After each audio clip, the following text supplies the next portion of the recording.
We've got an Ariens 42-inch automatic here. Came in, customer says that it won't go into neutral, so I went ahead and got it up here.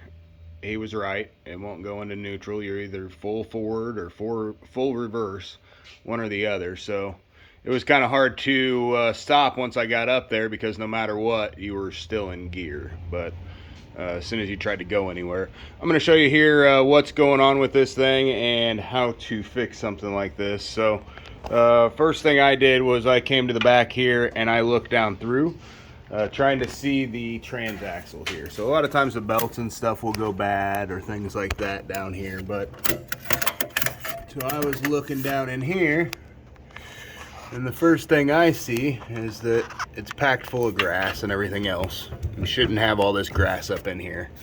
I mean, all over the place. So if you look down through here also, it's just everywhere. The whole transaxle there, the whole transmission in the backside here is packed full of grass. So the belts look pretty good. It does look like somebody used some washers or something there to try to maybe straighten the belt out, maybe after it was acting up. Not really sure, but if you look straight here, this piece is actually supposed to be plastic all the way up here. So we've got something worn down here on the top of the CV shaft. That's basically what these things are. They're like a torque converter mixed with a transmission. It's a good tech. They're good units, but you run into a couple issues. One of them is the oil seals on the side of both the outputs here. So if you look at this one here, it's blown out. So you can see the evidence there by just all the grass buildup that's gotten on it. And if you go around here, that's just completely stuffed full of oil. So they go bad a lot of times. A lot of times they'll just blow straight out. Either way, if they're leaking, you just replace them. So all you have to do is pull a tire off here, pop that one out, pop a new one in. I'll show you how to do that here real quick. I don't have a seal with me right this second, but I've got it on order. But it only takes a couple minutes here. You just basically pull your cap off.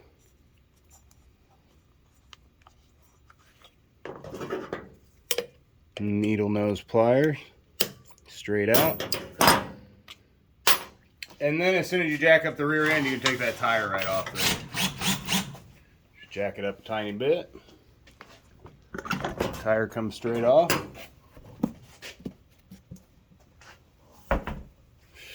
So when we're looking here, go ahead and get the key out of there, and then the washer. When we're looking here, it's just completely covered in grease.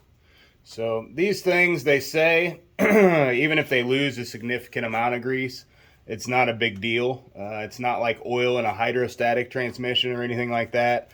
But you can clearly tell around here that this thing is not seating correctly. So if it's leaking at all around here, you want to replace that seal.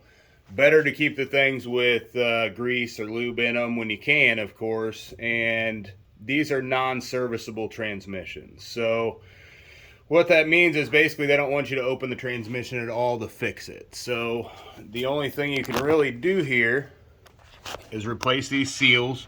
There is a whole process to remove up top here and add grease if you feel that's necessary. This is an RS8000 transmission made by General Transmissions.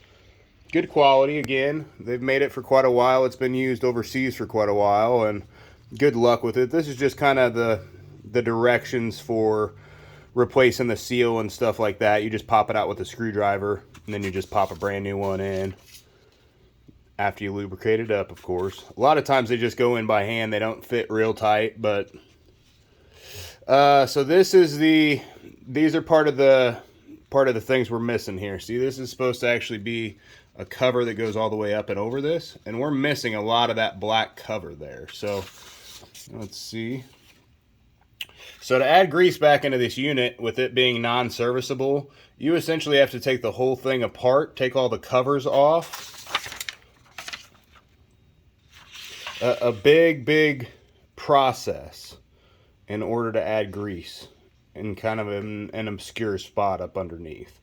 So with it being non-serviceable, that's not good, obviously, in my opinion. But overall, as long as you keep them clean, you won't have any issues with it. So the issue with this one here is someone didn't check and hasn't checked probably since they've owned the unit with the grass up here. They haven't had it tuned up where you know, professional has blown everything out and kind of checked the buildup of these things.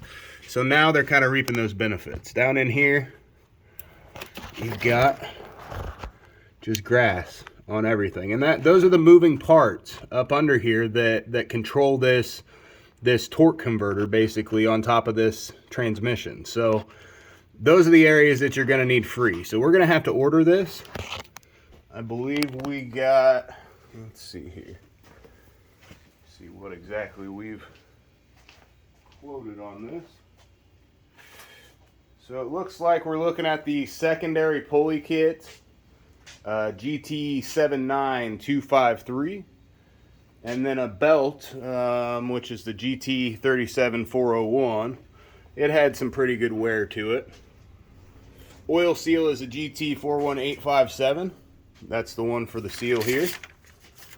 And then there's the driven tool, which you will need that if you're going to use it, or if you're going to do this in order to unscrew that there. So you'll need that tool that comes from General Transmission. That's a GT79252. The variator kit is the levers up underneath. We're also going to go ahead and replace it. With all this grass and stuff, it looks like we've bent some things here, but we're going to go ahead and replace the variation kit also.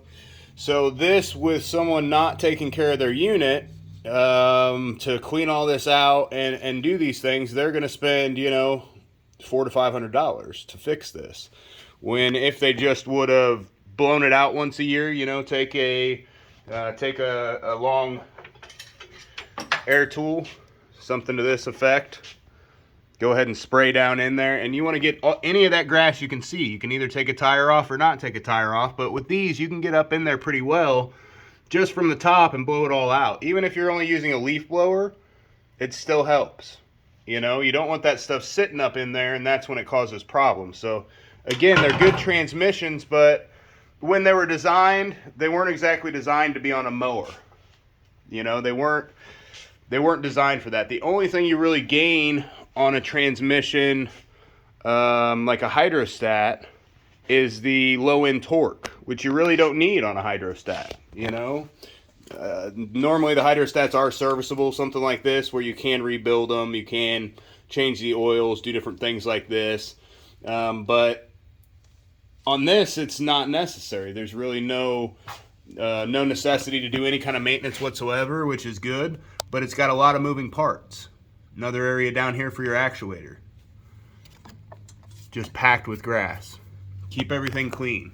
Everything from the left side up through the bottom, the back. Keep that cleaned out and you won't have these issues. But the blown out seals, common issue. See any leaking, replace them. Overall, a good transmission though. It says it's an automatic. It's kind of a, you know, a variable transmission automatic, like a CV clutch, like you would see on a four-wheeler or something like that. Good tech, good transmission overall. Keep it clean, you won't have any issues. Thanks for watching. Like and subscribe.